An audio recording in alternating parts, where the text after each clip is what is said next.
Rinpoche, we've heard numerous things about the Yangtze, and of course he really has been, to some degrees, protected from exposure to the West, given that he's been focusing on his studies in both Bhutan and Kathmandu.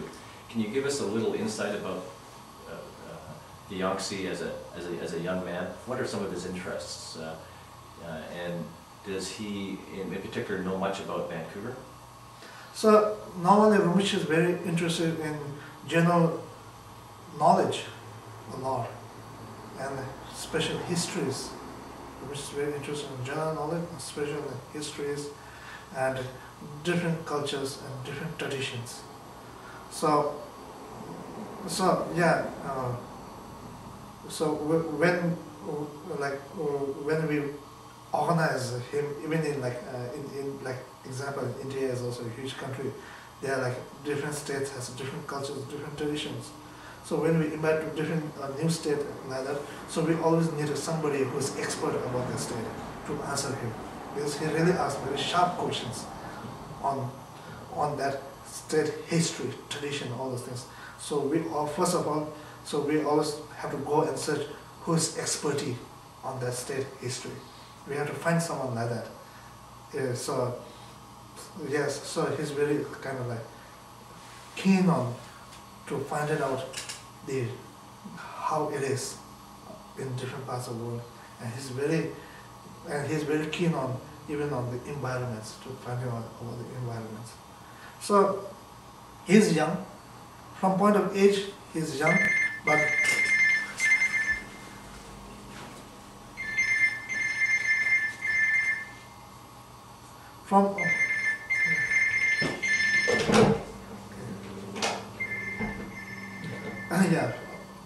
from age-wise, he is young, but the way how he thinks and how he moves is somebody completely like somebody who's matured with experienced.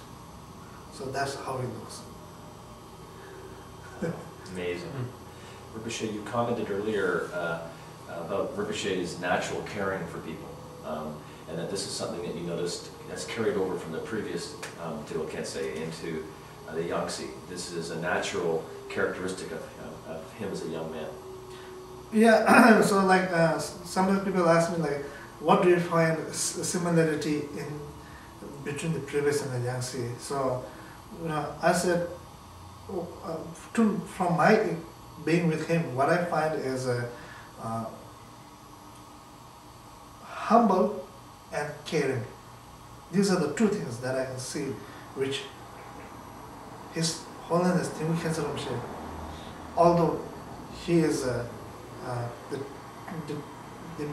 root teacher of His Holiness Dalai Lama, and the royal family and the government of the Bhutan, and even the royal family of the Sikkim.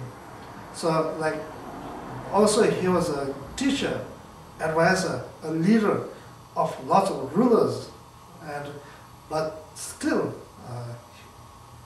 from his own side he was very, very humble, very, very humble, so, and very, very caring to everybody equally.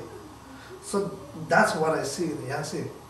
Also this young boy who has been recognized as Te Wa Khyentse Rinpoche, so which has been strongly respected throughout all over the world. So yes, if you go in any parts of the world, so you will always find his picture. In any part of the world, wherever you go, you will always find his pictures. So therefore, it has been very respected all over the world, but still, Yangtze Rinpoche, very much humble, simple, and very much caring. He welcomes and receives any level people equally, and talks to them and answers them equally. So humble and caring, these two I saw that is exactly like the previous one. Excellent, Rinpoche. Can you tell us, is the Yangtze, and is he looking forward to this stop?